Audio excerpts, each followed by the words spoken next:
The world's universities are teaching economics wrong.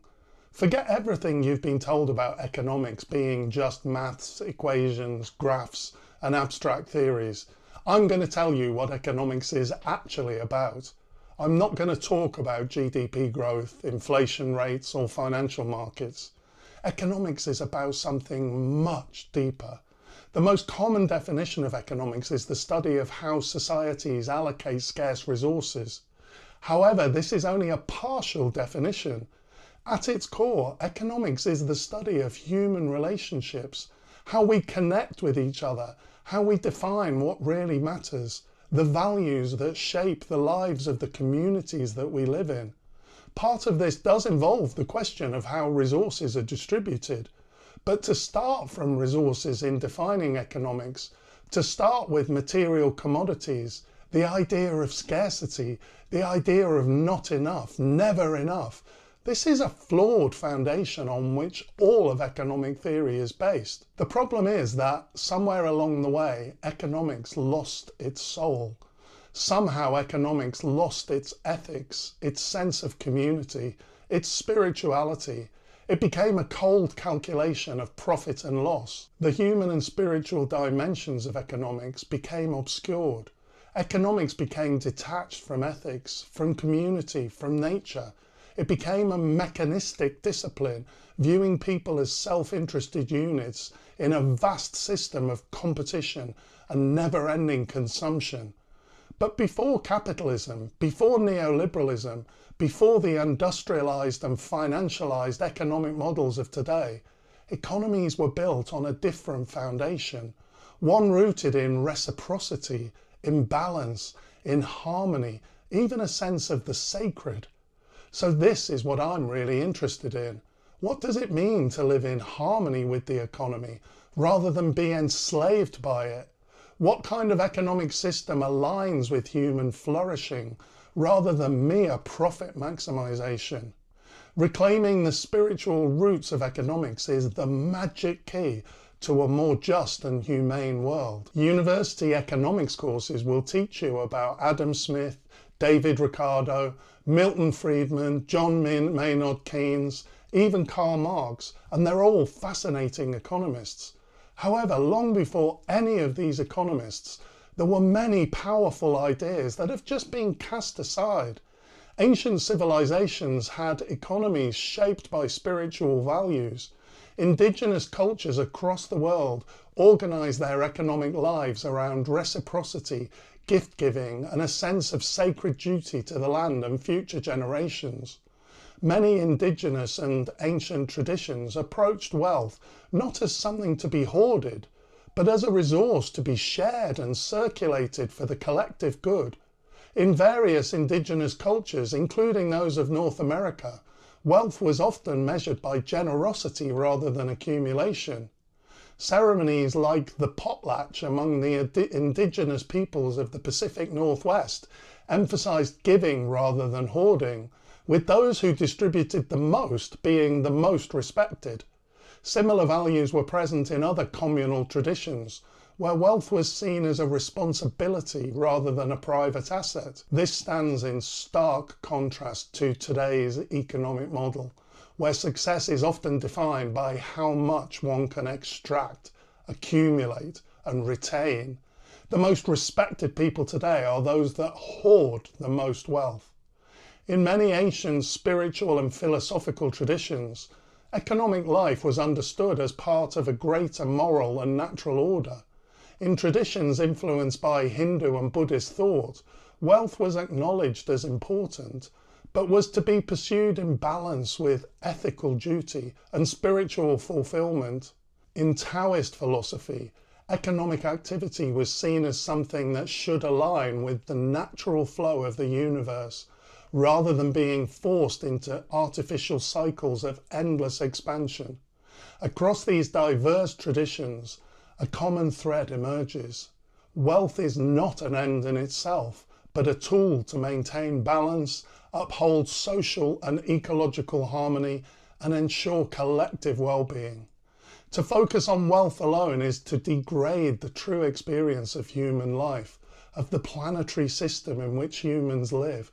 It's like forcing ourselves to live in the basement when we actually own a mansion. These ancient traditions understood something that modern economics has largely forgotten, even rejected: an economy that doesn't respect the limits of nature and the interconnectedness of human beings will eventually collapse under its own weight.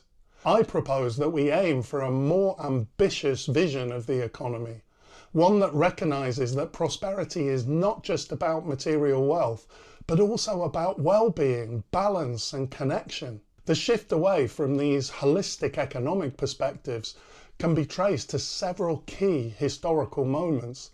The Enlightenment and the rise of scientific rationalism led to an increasingly mechanistic view of the world, including human behaviour. The Industrial Revolution accelerated this shift, turning people into workers and consumers, reducing their roles to cogs in a vast economic machine. This is a really critical point that I want to emphasise. Let's just repeat that. Civilization has turned human beings into workers and consumers. Civilization, as it has evolved, has alienated humans from their natural state. Humans used to be more communal, more self-sufficient, and directly connected to the land. Instead, the modernisation of the economy has turned us into economic units. The most profound break came with the emergence of neoclassical economics in the late 19th and early 20th centuries. This school of thought sought to make economics a science by modelling human behaviour through mathematical equations and abstract theories. The spiritual, ethical and relational dimensions of economics were dismissed as irrelevant. At the heart of neoclassical economics is the assumption of Homo economicus, the idea that humans are rational, self-interested actors who will always seek to maximise their utility. This is a profound misunderstanding of human nature. People do not naturally act solely out of self-interest. The reduction of economics to mere profit and loss creates fear and dissatisfaction. This fuels the incentive to compete, the incentive to be better than others. And this is how conventional economic models give us economic growth. But this isn't the natural state of human beings. We're so much more sophisticated than mere economic units. At their best, humans act out of love, duty, joy, compassion, and will often make what appear to be irrational choices when moving beyond a mere financial statement approach to life. The spiritual wisdom tells us that people that give without expecting anything in return are happy. They seek meaning and purpose beyond profit. To build an economic system that assumes otherwise is to create a world that rewards greed, exploitation, and short-term thinking. This worldview reached its peak with the rise of neoliberalism in the late 20th century, which embedded market logic into every aspect of life. It declared that competition and self-interest were not just inevitable, but desirable. That corporations should serve shareholders above all else. That governments should step aside and let the market dictate social outcomes. That economic growth, no matter the human or environmental cost, was the primary measure of success. We see the results of this all around us: skyrocketing inequality, environmental collapse, mass burnout, and a sense of deep spiritual emptiness. This is not just an economic crisis, it's a spiritual crisis, a misalignment between our economic structures and our deepest human values. We need to reclaim a more spiritual economics. The modern economy is built on a philosophy of separation, separating people from each other, from nature, from a deeper sense of meaning. To reclaim a more spiritual economics, the economy must be built on reconnection. This doesn't mean rejecting economic principles altogether, but rather redefining them. What if we measured wealth not just in terms of money, but in well-being? What if economic success was defined by the health of our communities rather than the size of our GDP?